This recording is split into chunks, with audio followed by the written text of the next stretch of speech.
বেশি সূর্যের দেখা মেলেনি। তের ঘুমটা ভেঙে যায়। সে খেয়াল করে জাঙ্কুক তার বুকের মাঝে মুখ গুজে তাকে আষ্টে পিষ্টে জড়িয়ে ধরে বাচ্চাদের মতো ঘুমোচ্ছে। তে যখনই একটু ওপাশ ফিরে শোয়ার জন্য হাত সরাবে, তার আগেই হাতের বাঁধন আরো দৃঢ় হয়। একটা সময় তে উপায় না পেয়ে হাল ছেড়ে দেয়, কিন্তু জাঙ্কুক থামার বদলে যেন টার্ন অন হয়ে যায়। তবে এখন আর মেয়েটা সহ্য করতে পারবে না ভেবে তেকে ছেড়ে উঠে আসে। কোমর একটা টাওয়াল পেঁচিয়ে ব্যালকনিতে এসে দাঁড়ায়। তার জ্ঞান হয়ে থেকে এই জঙ্গল দেখছে সে। তবে আজকের মতো এই সকাল তার জীবনে কখনো আসেনি। মিষ্টি পাহাড়ি বাতাস যখন তার সারা শরীর ছুঁয়ে দিচ্ছে, মনে হচ্ছে তার শরীর থেকে তের গায়ে গন্ধ বার হচ্ছে। এখনো মনে হচ্ছে ওই নরম শরীরটা তার গায়ে লেগে আছে। তের লম্বা চুলগুলো তার মুখময় উড়ে বেড়াচ্ছে।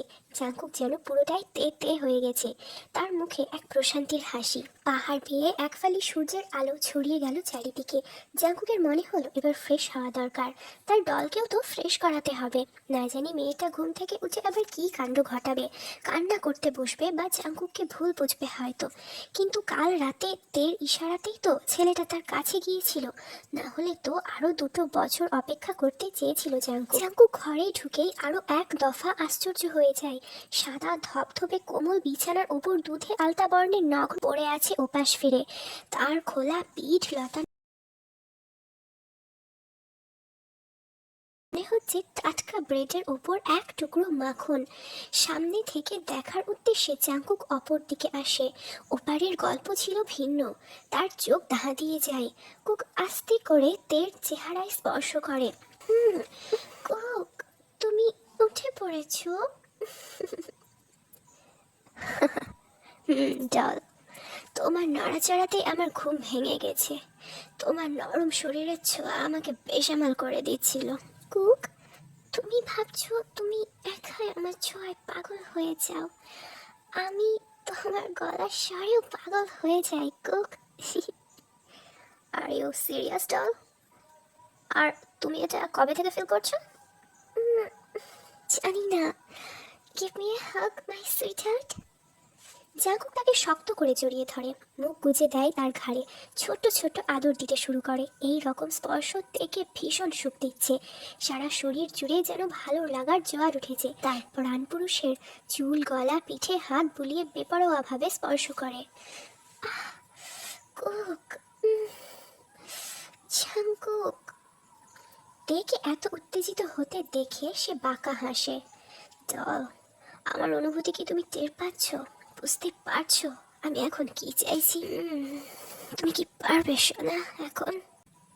তুমি যা চাইছো আমিও তাই চাইছি কুক। আরো একবার ভেবে নাও ডল। আমি শুরু করলে কিন্তু কোনো বাধা শুনবো না সোনা। তে তাকে সাদরে নিজের কাছে টেনে নেয়। ঠোঁটে ভেজা জিভের স্পর্শ দিতে শুরু করে। এটার এই ব্যবহারের সাথে মাত্রই কাল পরিচিত হয়। সে ভাবতেও পারেনি তার দল এত পরিমাণ হবে। এভাবেই তারা দুজন একে অপরের ওপর উঠে পরস্পরকে বিভিন্নভাবে আদর করতে শুরু করে। দুজনেই দুজনকে সন্তুষ্ট করে শরীর এলিয়ে দেয় বিছানায়। আজ না শেষ হচ্ছে তাদের চাহিদা, না শেষ হচ্ছে ক্লান্তি। শরীর এতটা ক্লান্ত, শক্তি অবশিষ্ট নেই আর। অথচ সামনের মানুষটিকে এক মুহূর্তের জন্য ছাড়তে ইচ্ছে করছে না। সকাল 10টা নাগাদ জাঙ্কুক জোরপূর্বক তেকে তুলে ফ্রেশ করিয়ে দেয় এবং নিজেও ফ্রেশ হয়ে নিচে আসে। ব্রেকফাস্ট টেবিলে গ্র্যানিকে তাদের সম্পর্কের কথা জানানো হয়। আমি আজ ভীষণ খুশি, ভীষণ। তেহিয়ং যে আমার জাঙ্কুকটাকে মেনে নিয়েছে, এর থেকে আনন্দের আর কি হতে পারে। এরপর থেকে এই শ্যাওলা ধরা পুরনো বাড়িটিও যেন খুশির ঝলকে সেজে ওঠে। সব সময় যেন হাসি আনন্দের শব্দে গমগম করে। জাঙ্কুক অতি প্রয়োজন ছাড়া একাডেমি যায় না। সমস্তটা সময় কাটায় তার দলের সাথে। এই বাড়ির প্রতিটা কোণা কোণার জানা হয়ে গেছে তারা দুজন দুজনের ওপর কিভাবে ঝাঁপিয়ে পড়ে, কিভাবে লাজ লজ্জা সংকোচ দ্বিধা ছাড়াই গোটা বাড়িতে নিজেদের ভালোবাসার স্মৃতি তৈরি করে। বাড়ির বাতাসও সাক্ষী তাদের সুখকর মুহূর্তের। কারোর আগমনে যেমন প্রকৃতি মেতে উঠতে পারে, কারোর বিদায় বেলাতেও প্রকৃতি শোক প্রকাশ করতে জানে। তেহিয়াং যখন প্রথমবার এই বাড়িতে এসেছিল, প্রকৃতি ঝড় বৃষ্টি মেঘের গর্জনের সাথে তাকে স্বাগত জানিয়েছিল। আর আজ যখন গ্র্যানি তার সময় শেষ করে চিরতরে নিদ্রায় আচ্ছাদিত, জঙ্গল যেন নিঃশব্দ। কোনো পশু পাখি আজ শব্দ করছে না, এমনকি ঝিঝি পোকাগুলোও আজ শান্ত। বাতাসেও যেন শোকের গা ভাসিয়েছে। বড্ড গুমোট পরিবেশ। তে আজ প্রথমবারের মতো বাড়ির পিছনের দিকে গিয়েছে। সেখানকার আগাছাগুলো কেটে পরিষ্কার করা হয়েছে। এক স্থানে গ্র্যানিকে দাফন করার ব্যবস্থা করা হয়েছে। তে দেখতে পায় সেখানে অলরেডি 4টে কবর আছে, তবে কোনোটাতেই নাম উল্লেখ নেই। গ্র্যানির দেহটিকে সবার থেকে আলাদাভাবে দাফন করা হয়েছে। তেকুক আজ ভীষণভাবে ভেঙে গেছে, খুব বেশি দুর্বল। যে মানুষটির থেকে ভালোবাসা যত্ন পাওয়া যায় তার বিরহ মন কিছুতেই মেনে নিতে পারে না। তারাও পারছে না, খুব বেশি কষ্ট হচ্ছে। বাড়িটিতে যেন শোকের আধার নেমে এসেছে। জাংকুক অসময়ে ফুপিয়ে কেঁদে ওঠে। তে তাকে কোনো রকমে শান্ত করে। এই ছেলেটির মা বাবা সমস্তটাই ছিল গ্র্যানি। আজ বুকের ভেতরে কেমন একটা শূন্যস্থান তৈরি হয়েছে, যা হয়তো আর কেউ কখনো পূরণ করতে পারবে না। প্রায় মাসখানেক পর জাংকুক এর দ্বারা ধীরে ধীরে স্বাভাবিক জীবনে ফিরে আসে। সময় প্রবাহমান, কারোর জন্যই থেমে থাকে না। জাংকুক এখন সমস্ত কাজ বাড়ি বসেই করে। সে তার দলকে এখানে একা রেখে যেতে পারবে না। তে এক প্রকার জেদ করে পুরনো বাড়িটিকে রেনোভেট করিয়েছে। এতে জাংকুকের একটু মনটা ভালো হয়েছে। রং ওঠা পুরনো বাড়িটি আবারও একটু সেজে উঠেছে, কিন্তু মানুষগুলোর মনে নেই সেই আগের মতো আনন্দ।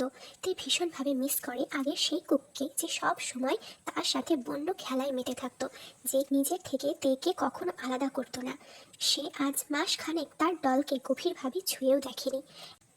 এমনই এক পড়ন্ত বিকেলে তে ব্যালকনির দোলনায় বসে গল্পের বই পড়ছিল।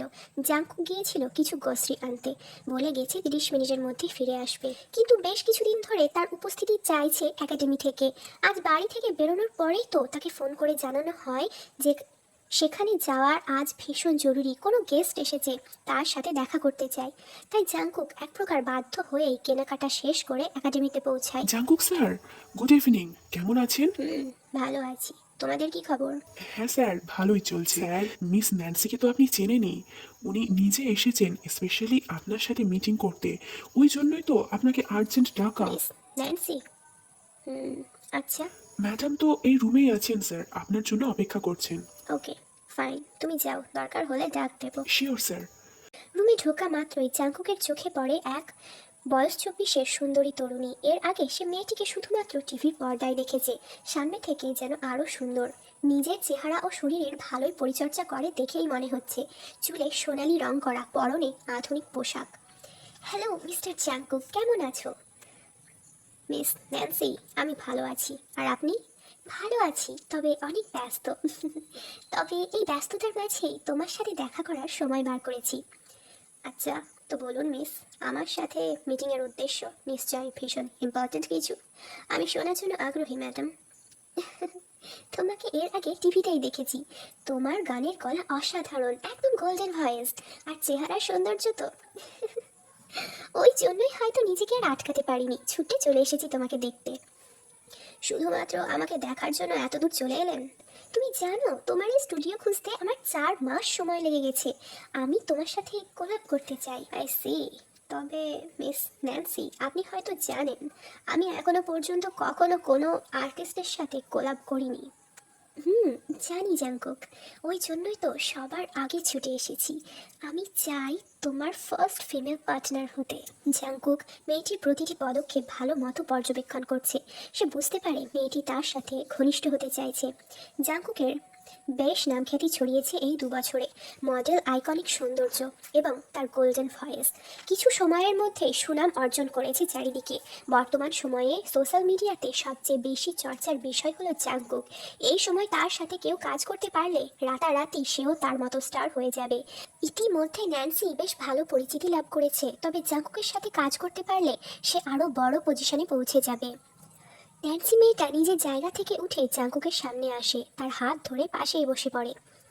জাংকুক, তাহলে আমি কি তোমার উত্তর হ্যাঁ বুঝবো? আমি তো এমনটা একবারও বলিনি, বরং আমার কোলাপ করতে সমস্যা হবে, এটা আমার জন্য এখন সম্ভব না। ন্যান্সি আরও বেশি ঘেঁষে বসে, জাংকুকের ঘাড়ে হাত দিয়ে স্পর্শ করে, নিজের মাথা ছোঁয়ায় তার কাঁধে।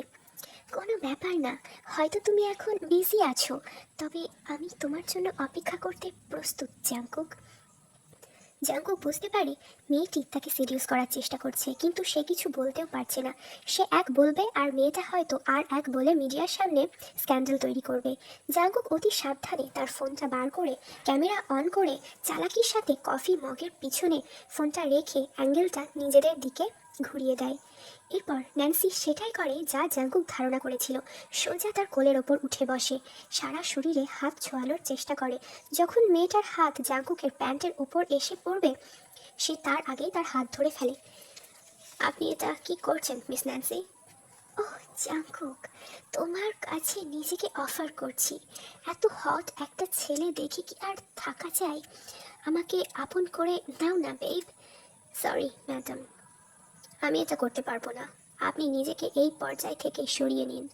আপনাকে নিজের হাতে স্পর্শ করার ইচ্ছে আমার নেই। ন্যান্সি লক্ষ্য করে সত্যি সে তার কাছে এসেছে, কোলে বসেছে, তবুও ছেলেটা তাকে হাত দিয়ে স্পর্শ করেও দেখেনি। তবে মাত্রই তাকে আটকানোর জন্য তার হাত চেপে ধরেছে। ন্যান্সি একটু অপমানিত বোধ করে, সাথে ভীষণভাবে রেগে যায়। জাঙ্কুককে আষ্টে পৃষ্ঠে জড়িয়ে ধরে, এলো পাথারি তার গলা। ছুরির ওপর পড়ুক বা ছুরি আপেলের উপর, দোষ কিন্তু ছুরিরই হবে। ন্যান্সি, পাগল হয়ে গেছো? কি করছো তুমি এসব? আমার তোমাকেই চাই জাঙ্কুক। জাঙ্কুক এবার উঠে দাঁড়িয়ে যায়, মেয়েটিকে তুলে নিচে ফেলে দেয়। Don't cross your limits. তোমার কর্মকাণ্ডগুলো সবই ফোনে রেকর্ড করা হয়েছে। নিজের কেরিয়ার বাঁচাতে চাইলে তুমি এখানে এসেছিলে এটা ভুলে যাবে। একটা পুরুষ মানুষের মানহানির চেষ্টা করেছো। তোমার মান সম্মান কোথায় যাবে ভাবতে পারছো? ন্যান্সি ভীষণ ভয় পেয়ে গেছে, তার পরিকল্পনা ভেস্তে গেছে, সে নিজেই ফেসে গেছে নিজের পাতা জালে। সে এক প্রকার কান্না করতে করতে স্টুডিও থেকে বেরিয়ে যায়। জাঙ্কুকও তার ফোন নিয়ে বেরিয়ে পড়ে বাড়ির উদ্দেশ্যে। এমনটা না সে এই মেয়েটার কর্মকাণ্ডে কিছুই ফিল করেনি, তবে অন্য নারী তাকে উত্তেজিত করতে পারলেও তাকে সন্তুষ্ট করতে পারবে না। এখনকার সমাজে যে কোনো নারী যে কোনো পুরুষকে আকৃষ্ট বা উত্তেজিত করতে পারে, বা যে কোনো পুরুষই যে কোনো নারীকে আকৃষ্ট বা উত্তেজিত করতে পারে। তবে ঘটনা হচ্ছে সেই নারী বা পুরুষটি সামনের ব্যক্তির সাথে মিলিত হওয়ার রুচি না রেখে তার একান্তই ব্যক্তিগত নারী বা পুরুষটির সাথে মিলিত হওয়ার জন্য অপেক্ষা করতে পারে। সেখানেই তো আসল ভালোবাসার পরীক্ষা। জাঙ্কুক আধুনিক সমাজের সাথে যুক্ত, মডার্ন মেয়েদের সাথে তার ওঠা বসা, তবে তার রুচি হয়নি কখনো। সে তার দল ছাড়া কারো শরীর উপভোগ করতে চায় না। প্রায় অনেকটা সময় সে এমন কিছু থেকে দূরে আছে, কিন্তু এখন তার এত দিনের উত্তেজনার বাঁধ ভেঙেছে। বাড়ি পৌঁছে তেকে খুঁজতে শুরু করে জাঙ্কুক। শেষে দোতলায় ব্যালকনিতে দোলনায় তার ঘুমন্ত দলকে এলোমেলো অবস্থায় দেখে আর নিজেকে সামলাতে পারে না। তাকে ঘুম থেকে না তুলেই দোলনার উপরেই তার সাথে ইন্টিম হয়ে যায়। এমন গভীর স্পর্শে তের ঘুম ভেঙে যায়। প্রথমে অবাক হলেও পরবর্তীতে ভীষণ খুশি হয়। সে তো এটাই চেয়েছিল। এরপর তারা দুজনে মেতে ওঠে সেই আদিম খেলায়।